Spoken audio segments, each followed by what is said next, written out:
Sistine ചാപ്പലിലേക്ക്, അവിടുത്തെ പുകക്കുഴലിലേക്ക് മിഴിയും മനവും ഉയർത്തി ലോകം മുഴുവൻ കാത്തിരിക്കുന്ന നിമിഷങ്ങളാണ് വരാൻ പോകുന്നത്.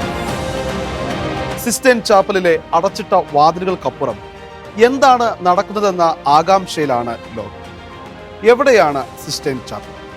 എന്താണ് അവിടെ സംഭവിക്കുന്നത്? കത്തോലിക്ക സഭയുടെ 267ാമത്തെ മാർപ്പാപ്പയെ തിരഞ്ഞെടുക്കാനുള്ള കോൺക്ലേവിന് മെയ് 7-ാം തീയതി തുടക്കമാകുമ്പോൾ സിസ്റ്റൈൻ ചാപ്പലും കോൺക്ലേവുമായി ബന്ധപ്പെട്ട ചില വിശേഷങ്ങൾ പറയാം. എല്ലാ പ്രേക്ഷകർക്കും പ്രോഗ്രാമിലേക്ക് സ്വാഗതം.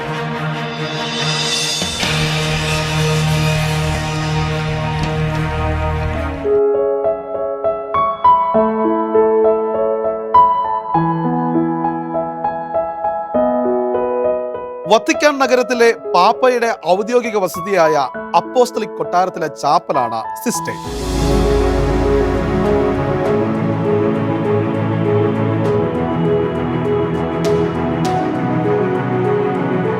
ആയിരത്തി 473-നും 1481-നും ഇടയിലാണ് ഈ ദേവാലയം നിർമ്മിച്ചത്. സിക്സ്റ്റസ് 4-ാമൻ പാപ്പയാണ് ചാപ്പൽ നിർമ്മിച്ചത് എന്നതുകൊണ്ടാണ് ഈ ദേവാലയത്തിന് സിസ്റ്റൈൻ ചാപ്പൽ എന്ന പേര് കൈവന്നത്. 1483 ഓഗസ്റ്റ് 15-ന് സിക്സ്റ്റസ് 4-ാമൻ പാപ്പയാണ് ചാപ്പലിന്റെ കൂദാശ നിർവഹിച്ചതും മാതാവിന്റെ പേരിൽ സമർപ്പിച്ചത്. 1492 മുതൽക്കാണ് സിസ്റ്റൈൻ ചാപ്പൽ കോൺക്ലേവുകളുടെ വേദിയായി മാറിയത്. ഇതനുസരിച്ച് സിസ്റ്റൈൻ ചാപ്പലിൽ നടന്ന ആദ്യത്തെ കോൺക്ലേവ് 1492-ലായിരുന്നു. ഓഗസ്റ്റ് 6 മുതൽ 11 വരെ നടന്ന ഈ കോൺക്ലേവിൽ തിരഞ്ഞെടുക്കപ്പെട്ടത് അലക്സാണ്ടർ 6-ാമൻ പാപ്പയായിരുന്നു. കോൺക്ലേവിൽ പങ്കെടുക്കാൻ വരുന്ന കർദിനാൾമാർ ഉറങ്ങുകയും ഭക്ഷണം കഴിക്കുകയും കുർബാനയിൽ പങ്കെടുക്കുന്നതുമെല്ലാം ഇവിടെ വെച്ച്. എന്നാൽ 1996-ൽ ജോൺ പോൾ 2-ാമൻ മാർപ്പാപ്പ ഇതിനൊരു മാറ്റം വരുത്തി. കർദിനാൾമാർ സാന്താ മാർത്തയിൽ താമസിക്കണമെന്നും എന്നാൽ വോട്ടെടുപ്പ് തുടരേണ്ടത് സിസ്റ്റൈൻ ചാപ്പലിലായിരിക്കണമെന്നും ജോൺ പോൾ 2-ാമൻ മാർപ്പാപ്പ നിർദ്ദേശിച്ചു. അന്നു മുതൽ ഇന്നുവരെ ആ നിർദ്ദേശം പാലിക്കപ്പെട്ടു. എന്താണ് ഈ കോൺക്ലേവ്? പത്രോസിന്റെ പിൻഗാമിയും റോമ രൂപതയുടെ മെത്രാനും കത്തോലിക്ക സഭയുടെ തലവനുമായ മാർപ്പാപ്പയെ തിരഞ്ഞെടുക്കുന്ന വളരെ രഹസ്യമായ സമ്മേളനമാണ് കോൺക്ലേവ്. ലത്തീൻ പദമാണ് കോൺക്ലേവ്. ക്ലാവെ എന്നീ 2 ലത്തീൻ പദങ്ങളുടെ സംയോജിത രൂപമാണ് കോൺക്ലേവ്. അതിൻ്റെ അർത്ഥമാകട്ടെ താക്കോലുമായി എന്ന്. എന്തുകൊണ്ടാണ് ഇങ്ങനെയൊരു പേര് എന്നതിന് പിന്നിലുമുണ്ട് രസകരമായ ചരിത്രം. മാർപ്പാപ്പ കാലം ചെയ്തതിനു ശേഷം പുതിയൊരു പാപ്പായെ തിരഞ്ഞെടുക്കുന്നത് വരെ വോട്ടവകാശമുള്ള മുഴുവൻ കർദിനാൾമാരും സിസ്റ്റൈൻ ചാപ്പലിനുള്ളിലായിരിക്കും. അവർ അകത്ത് പ്രവേശിച്ചു കഴിയുമ്പോൾ ചാപ്പലിന്റെ വാതിൽ പുറമെ നിന്ന് പൂട്ടും. അടുത്ത മാർപ്പാപ്പയെ തിരഞ്ഞെടുത്ത് കഴിയുമ്പോൾ മാത്രമേ ആ വാതിൽ പിന്നീട് തുറക്കുകയുള്ളൂ. അതുകൊണ്ടാണ് താക്കോലുമായി എന്ന അർത്ഥത്തിൽ ഈ സമ്മേളനത്തിന് കോൺക്ലേവ് എന്ന പേര് നൽകിയിരിക്കുന്നത്. കർദിനാൾമാർക്കാണ് മാർപ്പാപ്പയെ തിരഞ്ഞെടുക്കാനുള്ള അവകാശമുള്ളത്. ആഗോള കത്തോലിക്ക സഭയിൽ 250-ലധികം കർദിനാൾമാരുണ്ടെങ്കിലും അതിൽ 135 പേർക്ക് മാത്രമേ വോട്ടവകാശമുള്ളൂ. കാരണം 80 വയസ്സിൽ താഴെ പ്രായമുള്ള കർദിനാൾമാർക്ക് മാത്രമാണ് വോട്ടവകാശമുള്ളത്. ഇത്തവണത്തെ കോൺക്ലേവിൽ 135 കർദിനാൾമാർ പങ്കെടുക്കുമ്പോൾ ഇതിൽ 110 പേരും ഫ്രാൻസിസ് മാർപ്പാപ്പ നിയമിച്ച കർദിനാൾമാരാണ് എന്നതും ഒരു പ്രത്യേകതയാണ്. എന്നാൽ ഈ 135 പേരിൽ 2 പേർ അവസാന സമയം ആരോഗ്യപരമായ കാരണങ്ങളാൽ കോൺക്ലേവിൽ നിന്ന് വിട്ടുനിൽക്കുകയാണ് ഉണ്ടായത്. അതേ തുടർന്ന് 133 കർദിനാൾമാരാണ് ഇത്തവണത്തെ കോൺക്ലേവിൽ പങ്കെടുക്കുന്നത്. ഇറ്റാലിയൻ കർദിനാൾ ആഞ്ചലോ ബെച്ചുവും സ്പെയിനിലെ കർദിനാൾ അന്റോണിയോ കനിസാരയുമാണ് അവസാന വട്ടം ഒഴിവായവർ.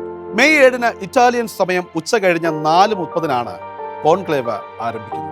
കോൺക്ലേവിന് മുന്നോടിയായി രാവിലെ സെന്റ് പീറ്റേഴ്സ് ബസിലിക്കയിൽ കർദിനാൾ തിരുസംഘത്തിന്റെ തലവൻ കർദിനാൾ ജോവാനി ബാറ്റിസ്റ്ററയുടെ മുഖ്യ കാർമ്മികത്വത്തിൽ എല്ലാ കർദിനാൾമാരും പങ്കെടുക്കുന്ന വിശുദ്ധ ബലി അർപ്പണം നടക്കും. പ്രോ എലിജന്റോ റൊമാനോ പൊന്തിഫിച്ചെ എന്നാണ് ഈ കുർബാന അറിയപ്പെടുന്നത്. അതിനുശേഷം പരിശുദ്ധാത്മാവിനോടുള്ള ഗാനം ആലപിച്ചുകൊണ്ട് പ്രദക്ഷിണമായി കർദിനാൾമാർ ഔദ്യോഗിക വേഷമായ ചുവന്ന വസ്ത്രം ധരിച്ച് സിസ്റ്റൈൻ ചാപ്പലിലേക്ക് പോകും. ചാപ്പലിലേക്ക് പ്രവേശിക്കുന്നതിന് മുമ്പ് ദേഹപരിശോധനയ്ക്ക് ഓരോ കർദിനാൾമാരും വിധേയമാകും. ഫോൺ ഉൾപ്പെടെയുള്ള എല്ലാവിധ ഇലക്ട്രോണിക് ഉപകരണങ്ങളും സ്വിസ് ഗാർഡുമാരെ ഏൽപ്പിച്ചതിനു ശേഷം മാത്രമാണ് ഓരോരുത്തരും ചാപ്പലിലേക്ക് പ്രവേശിക്കുന്നത്. മാത്രവുമല്ല, ഈ ദിവസങ്ങളിൽ സിസ്റ്റൈൻ ചാപ്പലിൽ ഇമെയിലുകളോ ഇന്റർനെറ്റ് സൗകര്യങ്ങളോ ലഭ്യവുമല്ല. 2013 മുതൽ സിഗ്നേഴ്സ് ബ്ലോക്കേഴ്സും ചാപ്പലിലുണ്ട്. അതായത് ഒരു തരത്തിലും മാർപ്പാപ്പയെ തിരഞ്ഞെടുക്കുന്ന കാര്യമോ അതുമായി ബന്ധപ്പെട്ട രഹസ്യാത്മകതയോ പുറത്തു പോകുകയില്ലെന്ന്. അവസാനത്തെ കർദിനാളും ചാപ്പലിൽ പ്രവേശിച്ചു കഴിയുന്നതോടെ പുറത്തുനിന്ന് വാതിൽ പൂട്ടപ്പെടുന്നു. ഇനി ഒരാൾക്കും അകത്തേക്കോ അകത്തുനിന്ന് ഒരാൾക്കും പുറത്തേക്കോ പ്രവേശനമില്ല. സിസ്റ്റൈൻ ചാപ്പലിന്റെ അടഞ്ഞ വാതിലുകൾക്കപ്പുറം കർദിനാൾമാർ പ്രാർത്ഥനയിൽ മുഴുകും.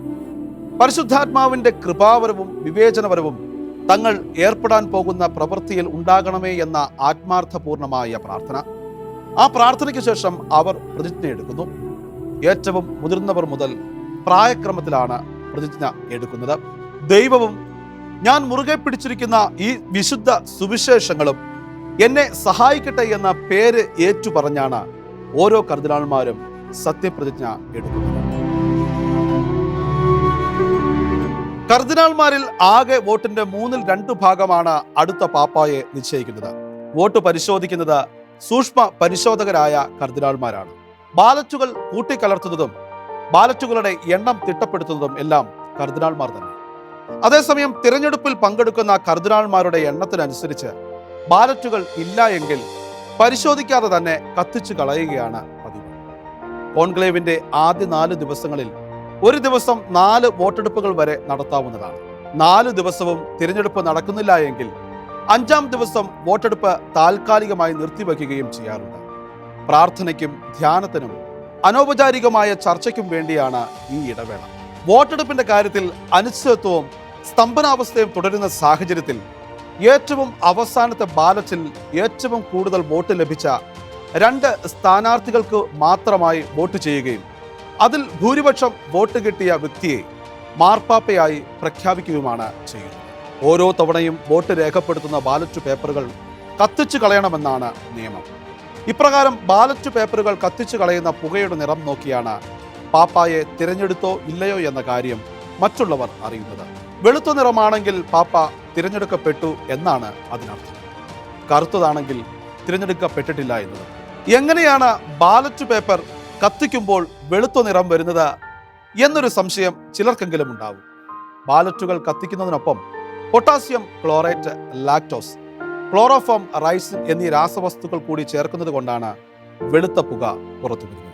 പുതിയ പാപ്പയെ തിരഞ്ഞെടുത്തതിന് ശേഷം അദ്ദേഹം ആ പദവിയിലിരിക്കാൻ സന്നദ്ധനാണോ എന്ന് ഔദ്യോഗികമായി ചോദിക്കുകയും മാർപ്പാപ്പയാകാൻ സമ്മതമാണെന്ന് അറിയിച്ചാൽ ഏതെങ്കിലും പ്രിയ വിശുദ്ധരുടെ പേര് പുതിയ പേരായി സ്വീകരിക്കുകയും ചെയ്യും.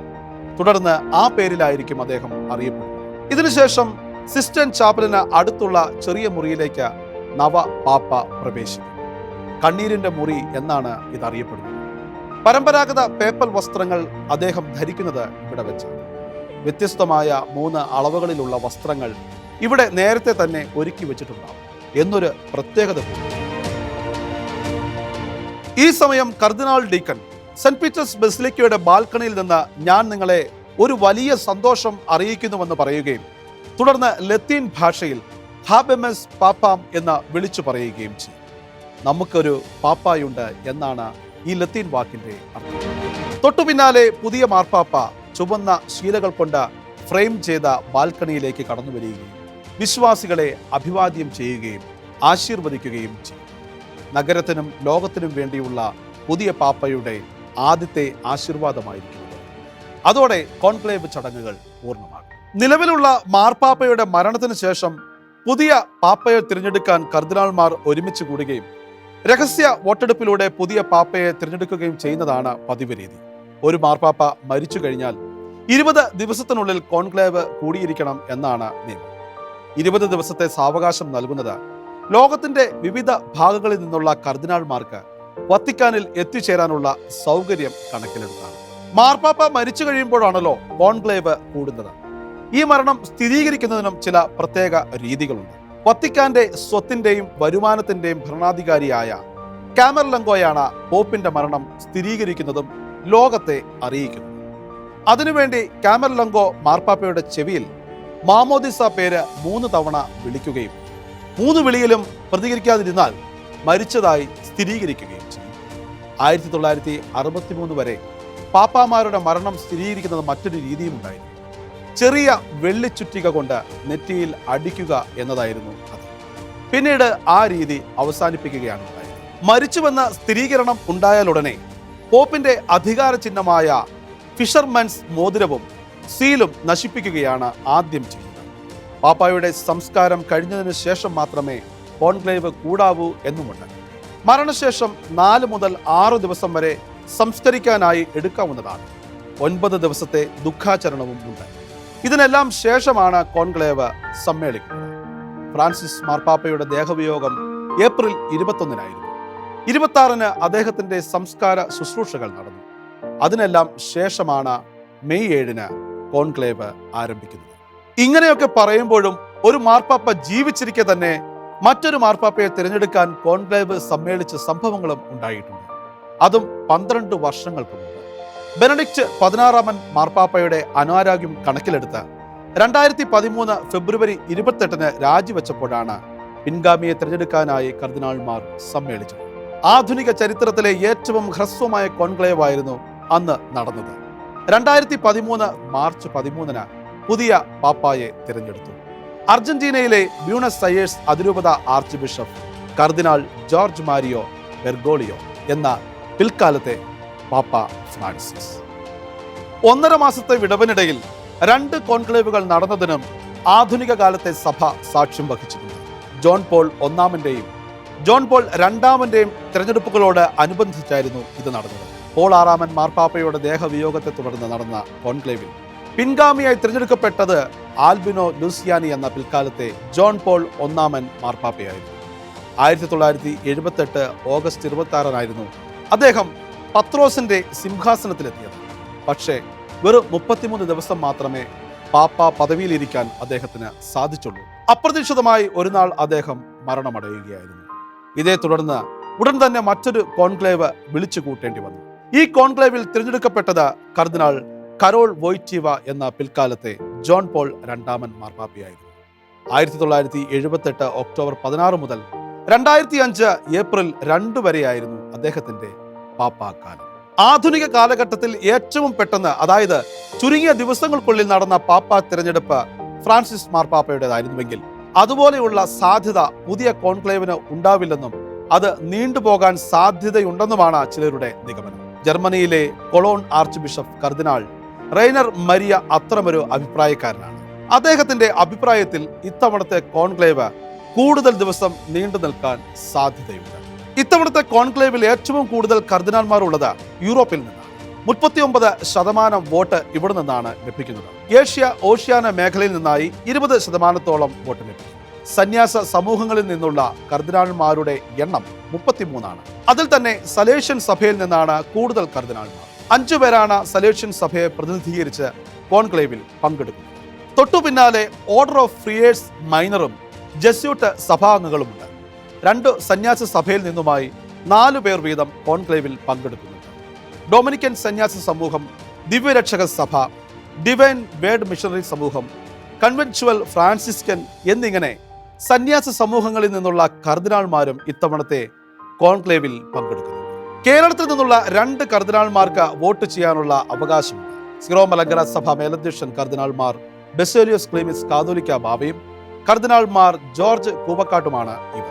ഇവരെ കൂടാതെ ഇന്ത്യയിൽ നിന്നുള്ള കർദിനാൾ ഫിലിപ്പ് നേരി ഫെറോറയും കർദിനാൾ ആന്റണി പൂലയും കോൺക്ലേവിൽ പങ്കെടുക്കുന്നുണ്ട്. ഇത്തവണത്തെ കോൺക്ലേവിന് ഇന്നേ വരെ ആഗോള സഭയുടെ ചരിത്രത്തിൽ ഉണ്ടായിട്ടില്ലാത്ത വിധത്തിലുള്ള മറ്റൊരു സവിശേഷത കൂടിയുണ്ട്. പുതിയ മാർപ്പാപ്പയെ തിരഞ്ഞെടുക്കുന്ന കോൺക്ലേവിന് ഔപചാരികമായ തുടക്കം കുറിക്കുന്ന നടപടിക്രമങ്ങൾക്ക് മലയാളിയായ കർദിനാൾമാർ ജോർജ് കൂവക്കാടിനാണ് പ്രധാന ചുമതല. കർദിനാൾ സംഘത്തിലെ 9 ഇലക്ടർമാർക്ക് ചുമതലകൾ ഏൽപ്പിക്കുന്നതിനായി നറുക്കെടുക്കുന്നത് മാർ ജോർജ് കൂവക്കാട്. വോട്ടുകൾ എണ്ണുന്ന 3 കർദിനാൾമാർ, രോഗം കാരണം സന്നിഹിതരാകാൻ കഴിയാത്ത കർദിനാൾമാരിൽ നിന്ന് ബാലറ്റ് സ്വീകരിക്കുന്ന 3 കർദിനാൾമാർ, വോട്ടെണ്ണലിന്റെ കൃത്യത പരിശോധിക്കുന്ന 3 കർദിനാൾമാർ എന്നിവരെ ഇദ്ദേഹമാണ് തിരഞ്ഞെടുക്കുന്നത്. സിസ്റ്റൈൻ ചാപ്പലിന്റെ വാതിലുകൾ തുറക്കുന്നതും അടയ്ക്കുന്നതും മാർ ജോർജ് കൂവക്കാട്ടിന്റെ നേതൃത്വത്തിലായിരുന്നു. വോട്ട് പരിശോധനയ്ക്ക് ശേഷം ബാലറ്റുകൾ കത്തിക്കാനുള്ള മേൽനോട്ടവും അദ്ദേഹത്തിന്.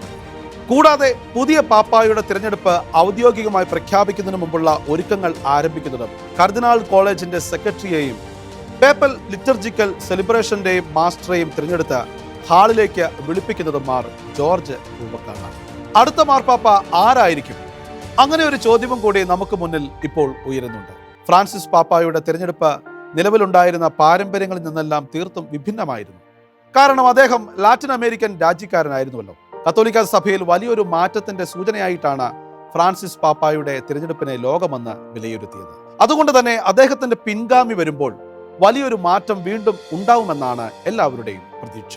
ഈ ഒരു കണക്കുകൂട്ടലിലാണ് അടുത്ത പാപ്പ കറുത്ത വർഗ്ഗക്കാരനോ ഏഷ്യക്കാരനോ ആയിരിക്കുമെന്ന് ചില കേന്ദ്രങ്ങൾ അഭിപ്രായപ്പെടുന്നത്. പാശ്ചാത്യ മാധ്യമങ്ങളുടെ ഇത്തരം കണക്കുകൂട്ടലുകൾ മുമ്പന്തിയിൽ ഉയർന്നു കേൾക്കുന്ന പേര് കർദിനാൾ പീറ്റർ ടർക്കസണിൻ്റെതാണ്. കാരണം 2013 ഫ്രാൻസിസ് മാർപ്പാപ്പ തിരഞ്ഞെടുക്കപ്പെട്ട അവസരത്തിലും അദ്ദേഹത്തിന്റെ പേരിനൊപ്പം കർദിനാൾ ടർക്കസണിന്റെ പേര് ഉയർന്നു വന്നു. ഇക്കാരണത്താൽ അടുത്ത പാപ്പയ്ക്കുള്ള സാധ്യത കർദിനാൾ ടർക്കസനാണ് എന്നാണ് ഒരു വിഭാഗം ആളുകൾ അഭിപ്രായപ്പെടുന്നത്. ഇത് ശരിയാകുമെങ്കിൽ കറുത്ത വർഗ്ഗക്കാരനായ ആദ്യത്തെ മാർപ്പാപ്പയായി അദ്ദേഹം മാറും. മനിലയിലെ മുൻ ആർച്ച് ബിഷപ്പായ കർദിനാൾ അന്റോണിയോ ടാഗ്ലിന്റെ പേരാണ് മറ്റൊന്ന്. ഏഷ്യയിൽ നിന്നുള്ള ആദ്യത്തെ മാർപ്പാപ്പയായി മാറാൻ ചില സാധ്യതകൾ കർദിനാൾ ലൂയിസ് അന്റോണിയോ ടാഗ്ലിനുണ്ട്. എന്നാൽ ഇവരാരും ആയിരിക്കില്ല കർദിനാൾ പെട്രോ പരോളിനായിരിക്കും പുതിയ മാർപ്പാപ്പയെന്ന് കരുതുന്നവരുമുണ്ട്. ഫ്രാൻസിസ് മാർപ്പാപ്പയോടൊപ്പം സെക്രട്ടറി ഓഫ് സ്റ്റേറ്റ് എന്ന നിലയിൽ പ്രവർത്തിച്ചിട്ടുള്ള വ്യക്തിയാണ് ഇദ്ദേഹം. ഫ്രാൻസിസ് പാപ്പായുടെ കാരുണ്യ പ്രവൃത്തികൾക്കെല്ലാം ചുക്കാൻ പിടിച്ച വ്യക്തി. മിതവാദിയായിട്ടാണ് ഇദ്ദേഹത്തെ പൊതുവെ വിലയിരുത്തുന്നത്. ബുദാപെസ്റ്റിലെ ആർച്ച് ബിഷപ്പായ കർദിനാൾ പീറ്റർ എർദോയുടെ പേരും ഉയർന്നു കേൾക്കുന്നു. പോർച്ചുഗലിലെ മദിരയിൽ നിന്നുള്ള ജോസ് ടോളന്റീനോ, ബിഷപ്പ് സിനഡിന്റെ സെക്രട്ടറി ജനറലായ മരിയോ ഗ്രേഗ്, ഫ്രഞ്ച് ഗയാനക്കാരനായ റോബർട്ട് സാറെ എന്നിവരും സാധ്യത പട്ടികയിൽ ഉള്ളവരാണ്. കോൺക്ലേവുമായി ബന്ധപ്പെട്ട രസകരമായ ഒരു കഥ കൂടി അവസാനം പറയാം. 1958 കോൺക്ലേവിലെ കാര്യമാണ്. സിസ്റ്റൻ ചാപ്പലിലെ പുകക്കുഴലിലൂടെ വെളുത്ത പുക പുറത്തേക്ക് വന്നതോടെ തിരഞ്ഞെടുപ്പ് നടന്നുവെന്ന് തിങ്ങിക്കൂടിയവർക്കെല്ലാം മനസ്സിലായി. ഇനി ആരാണ് തിരഞ്ഞെടുക്കപ്പെട്ടത് എന്ന് മാത്രം അറിഞ്ഞാൽ മതി. ആ ആകാംക്ഷയുടെ നിറവിൽ പുതിയ മാർപ്പാപ്പ ആരാണെന്ന് പ്രഖ്യാപിക്കപ്പെട്ടു. ഇറ്റലിക്കാരൻ കർദിനാൾ റൊങ്കാളി. വിശ്വാസികളെ ആശീർവദിക്കാനായി അദ്ദേഹം എത്തിയപ്പോൾ അദ്ദേഹത്തിന്റെ ആകാരം അവിടെ കൂടിയ പലർക്കും അത്രയ്ക്ക് ബോധിച്ചു. തടിയനായ ഒരു മാർപ്പാപ്പയെ അവർക്ക് പെട്ടെന്ന് ഉൾക്കൊള്ളാനുമായി. മാർപ്പാപ്പയുടെ ആത്മീയതയിലേക്ക് നോക്കാനോ പരിശുദ്ധാത്മാവിന്റെ ഇടപെടൽ മൂലമാണ് ആ തിരഞ്ഞെടുപ്പ് നടന്നതെന്ന് മനസ്സിലാക്കാനോ കഴിയാതെ അദ്ദേഹത്തിന്റെ ആകാരം നോക്കി വിലയിരുത്തലുകൾ നടത്താനാണ് അവരെല്ലാവരും അന്നു മുതൽ ശ്രമിച്ചത്. ഇത്രയും തടിയനായ ഒരു മാർപ്പാപ്പയ്ക്ക് എങ്ങനെ സഭയെ നയിക്കാനാവും എന്നായിരുന്നു പലരുടെയും ആശങ്ക. തന്നെക്കുറിച്ചുള്ള ഇത്തരം വർത്തമാനങ്ങൾ ചുറ്റിനും പരക്കുന്നത് ജോൺ 23-ാമൻ്റെയും കാതുകളിലെത്തി. അപ്പോൾ അദ്ദേഹം അതിനോട് പ്രതികരിച്ചത് ഏറ്റവും ഫലിത രസത്തോടു കൂടിയായി. മാർപ്പാപ്പയെ തിരഞ്ഞെടുക്കാനുള്ള കോൺക്ലേവ് ഒരു സൗന്ദര്യ മത്സരമല്ല എന്നതായിരുന്നു അത്. അതെ, ജോൺ 23-ാമൻ പാപ്പായുടെ ഈ വാക്കുകൾ നമ്മെ ഒരുപാട് കാര്യം പഠിപ്പിക്കുന്നുണ്ട്. മനുഷ്യൻ ബാഹ്യമോടികൾ നോക്കുന്നു, പക്ഷേ കർത്താവാകട്ടെ ആന്തരികതയിലേക്കും.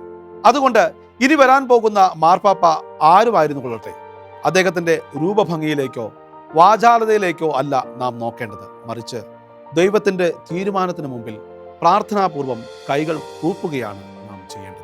പരിശുദ്ധാത്മാവിന്റെ കൃത്യമായ ഇടപെടൽ എപ്പോൾ എങ്ങനെ നടക്കുമോ അപ്പോൾ മാത്രമേ നമുക്ക് ആത്യന്തികമായ ഒരു തീരുമാനത്തിലെത്താൻ കഴിയൂ. അതുവരെ ഉള്ളതെല്ലാം വെറും ഊഹാപോഹങ്ങൾ മാത്രമായി അവശേഷിക്കും. അതുകൊണ്ട് അവയെ അപ്രകാരം വിട്ടുകൊടുക്കുക. പകരം നമുക്ക് ചെയ്യാനുള്ളത് ഈ കാലഘട്ടത്തിന്റെ ആവശ്യങ്ങളോട് ക്രിയാത്മകമായി പ്രതികരിക്കാനും ദൈവത്തിന്റെ വിളിയോട് പ്രത്യുത്തരിക്കാനും കഴിവുള്ള, ദൈവം ആഗ്രഹിക്കുന്ന ഒരു പാപ്പായെ നമുക്ക് നൽകണമേ എന്ന് പ്രാർത്ഥിക്കുക മാത്രമാണ്. ചരിത്രത്തിലെ ഇടനാഴിയിൽ ചിലപ്പോഴെങ്കിലും ദൈവിക രൂപിക്ക് വിരുദ്ധമായ വിധത്തിൽ മാർപ്പാപ്പമാരുടെ തിരഞ്ഞെടുപ്പുകൾ നടന്നിട്ടുണ്ട് എന്നതും നിഷേധിക്കാനാകും. ലിബേരിയസ് മാർപ്പാപ്പയുടെ കാലഘട്ടത്തിലെ ആര്യൻ പാഷണ്ഡതയുമായി ബന്ധപ്പെട്ട വിവാദങ്ങളും അലക്സാണ്ടർ മാർപ്പാപ്പയുടെ തിരഞ്ഞെടുപ്പിലെ ബന്ധുജന പക്ഷപാതവും പോലെയുള്ള സംഭവങ്ങൾ ഇക്കാര്യവുമാണ് വ്യക്തമാക്കുന്നത്. അതുകൊണ്ട് ഇനിയുള്ള ദിവസങ്ങളിൽ പുതിയ പാപ്പയെ തിരഞ്ഞെടുക്കുന്ന നടപടിക്രമങ്ങൾ പുരോഗമിക്കുന്ന അവസരത്തിൽ പരിശുദ്ധാത്മാവിന്റെ കൃത്യമായ ഇടപെടൽ ഉണ്ടാവുന്നതിനായി നമുക്ക് പ്രാർത്ഥിക്കാം. പോപ്പ് ബെനഡിക്റ്റ് 16 പറഞ്ഞ വാക്കുകൾ ഇവിടെ ഓർമ്മിക്കുന്നത് നല്ലതാണ്. പാപ്പ പറഞ്ഞത് പരിശുദ്ധാത്മാവ് മാർപ്പാപ്പയെ നേരിട്ട് തിരഞ്ഞെടുക്കുന്നില്ല, മറിച്ച് ഒരു നല്ല ഗുരുവിനെ പോലെ സ്വാതന്ത്ര്യം നൽകി നമ്മെ നയിക്കുന്നുവെന്നാണ്. അതുകൊണ്ട് തന്നെ നല്ല ഗുരുവിനെ പോലെ സ്വാതന്ത്ര്യം നൽകി പുതിയ പാപ്പയെ തിരഞ്ഞെടുക്കാൻ പരിശുദ്ധാത്മാവിന്റെ അഭിഷേകം ഓരോ കർദിനാൾമാരിലും ഉണ്ടാകട്ടെ. മെയ് 7 നടക്കുന്ന കോൺക്ലേവിനെ ദൈവകരങ്ങളിൽ സമർപ്പിച്ച് പരിശുദ്ധാത്മാവിന്റെ ഇടപെടൽ ഉണ്ടാകാനായി നമുക്കും പ്രാർത്ഥിക്കാം. സിഹിയോൻ മാളികയിൽ സ്ത്രീഹന്മാരുടെ ഒപ്പം പ്രാർത്ഥിച്ചുകൊണ്ടിരുന്നപ്പോൾ പരിശുദ്ധാത്മ അഭിഷേകം ഉണ്ടായതുപോലെ പരിശുദ്ധ അമ്മയോടൊപ്പം പ്രാർത്ഥിക്കാനും അതുവഴിയായി പരിശുദ്ധാത്മ ചൈതന്യത്തിൽ നിറയപ്പെടാനും കർദിനാൾമാർ ഓരോരുത്തർക്കും വേണ്ടി ഞങ്ങൾ അമ്മയുടെ പ്രാർത്ഥനയും സഹായവും യാചിക്കുന്നു.